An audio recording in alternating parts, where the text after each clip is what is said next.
Comment votre mois de naissance influe sur votre réussite? Vous êtes-vous déjà demandé pourquoi certaines personnes semblent exceller sans effort dans le sport, l'éducation et même les fonctions de direction? Et si nous vous disions que tout commence avec leur mois de naissance?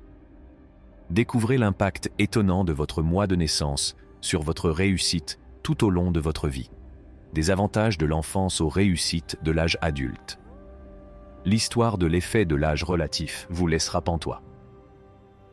Enfant né en hiver et enfant né en été. Les chercheurs pensent que le mois de naissance d'une personne peut avoir un effet sur toute une série de facteurs, y compris sa santé générale et son potentiel de réussite professionnelle future. Les enfants nés en hiver et ceux nés en été présentent les disparités les plus importantes. Certaines études suggèrent que les enfants nés entre juin et octobre sont plus susceptibles d'être plus grands et d'avoir une ossature plus solide que les enfants nés pendant l'hiver, ce qui est probablement lié à l'exposition à la vitamine D pendant la grossesse.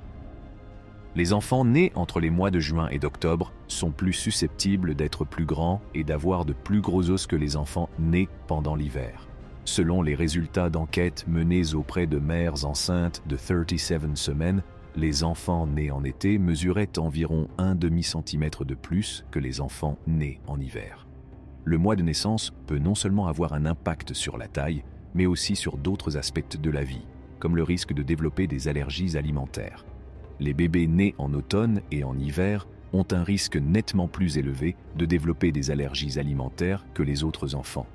Certains éléments indiquent que le mois de naissance peut jouer un rôle dans le développement de l'asthme, en particulier chez les enfants nés en automne. Les gens ont tendance à passer plus de temps à l'intérieur pendant l'hiver, ce qui augmente la probabilité qu'ils soient exposés à des quantités plus élevées d'acariens et d'autres allergènes qui se trouvent à l'intérieur. L'asthme est plus susceptible de se développer chez les enfants nés en automne, parce qu'ils sont plus susceptibles d'être exposés à des allergènes au cours de leur premier mois de vie.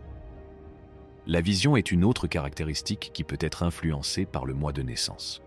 Selon les résultats de plusieurs études, les enfants nés en été ont un risque plus élevé de myopie que les enfants nés en hiver.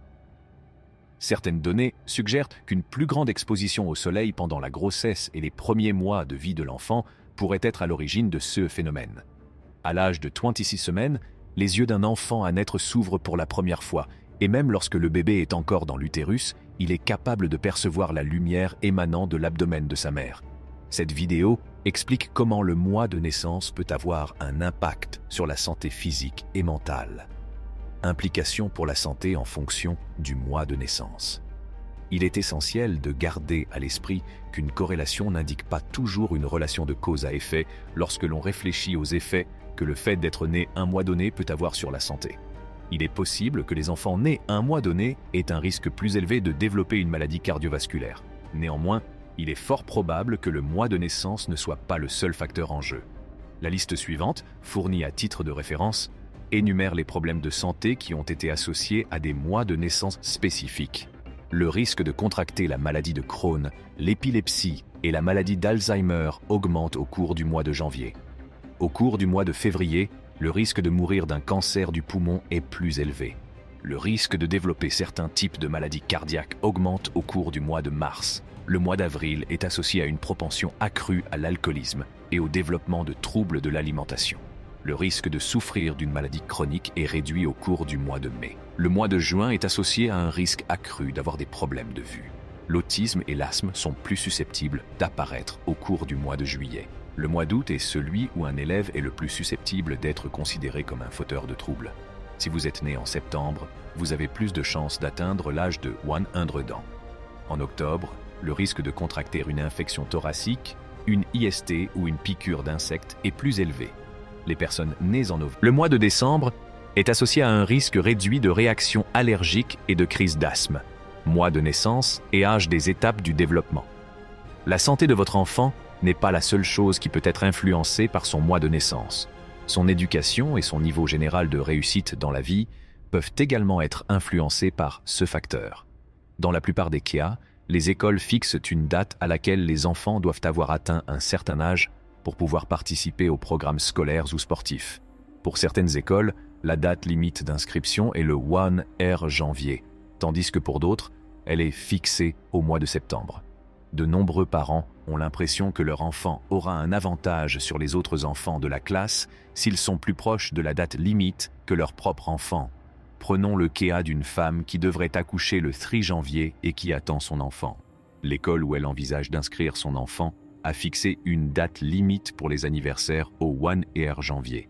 Si le nouveau-né est né le 1er janvier ou après, il est certain qu'il sera l'élève le plus âgé de sa classe. En revanche, s'il vient au monde plus tôt que prévu, il sera le plus jeune de sa classe. Il y a plusieurs avantages à occuper la position d'aîné dans un groupe. L'un d'entre eux est que le jeune est susceptible d'être plus grand et d'avoir un niveau de développement plus élevé que les autres enfants de son âge. Il est possible que cela ait un effet sur ses résultats scolaires et très certainement sur ses performances sportives s'il choisit de faire du sport. La pratique du redshirting est courante chez les parents car de nombreuses données suggèrent que les enfants plus jeunes sont avantagés par rapport aux enfants plus âgés, si la date de naissance d'un enfant est trop proche de la date limite pour son niveau scolaire. L'enfant peut être retenu pour une année supplémentaire en vertu de cette pratique. Si vous attendez une année supplémentaire avant d'inscrire l'enfant à l'école, il ne sera plus le plus jeune de sa classe mais fera partie des élèves les plus âgés. Ce comportement est particulièrement répandu chez les parents d'enfants fréquentant l'école maternelle. Que suggèrent les résultats de la recherche ? L'hypothèse selon laquelle le fait de retarder un enfant à l'école pour qu'il soit le plus âgé de sa classe lui confère un avantage est partagée par de nombreux parents. Cependant, les résultats d'études réelles ne confirment pas toujours ce concept. Les conclusions de ces études sont basées sur des facteurs tels que les résultats des tests, les classements des écoles et les postes de direction. Certaines études anciennes suggèrent une corrélation entre le redshirting et l'amélioration de la réussite sociale et scolaire. D'un autre côté, des recherches plus récentes semblent indiquer que le contraire pourrait être le cas. Les élèves les plus jeunes, c'est-à-dire ceux qui manquent de peu le seuil de qualification, ont des niveaux de performance supérieurs à ceux de leurs aînés. Les enfants qui ont commencé l'école plus tard avaient un QI inférieur à celui des enfants qui ont commencé l'école 1 an plus tôt, à l'âge de 18 ans, selon les résultats d'une étude menée en Norvège qui a suivi des enfants nés entre 1962 et 1988. En outre, à l'âge de 30 ans, les hommes qui ont retardé leurs études gagnent moins d'argent que leurs pères qui les ont commencées plus tôt.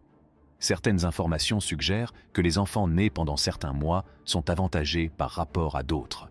Mais il existe également des preuves qui soutiennent l'idée que les enfants nés pendant d'autres mois sont avantagés par rapport à d'autres. Il est essentiel de faire preuve d'un scepticisme sain à l'égard de tout et de reconnaître que les stratégies qui réussissent pour un enfant peuvent ne pas s'appliquer à un autre. Lorsque vous décidez d'inscrire ou non votre enfant à l'école plutôt que ses camarades, il vous appartient d'évaluer les besoins individuels de votre enfant. C'est tout pour la vidéo d'aujourd'hui. Nous reviendrons avec d'autres vidéos. N'oubliez pas de donner à cette vidéo un pouce en l'air et de vous abonner à notre chaîne. Merci d'avoir regardé.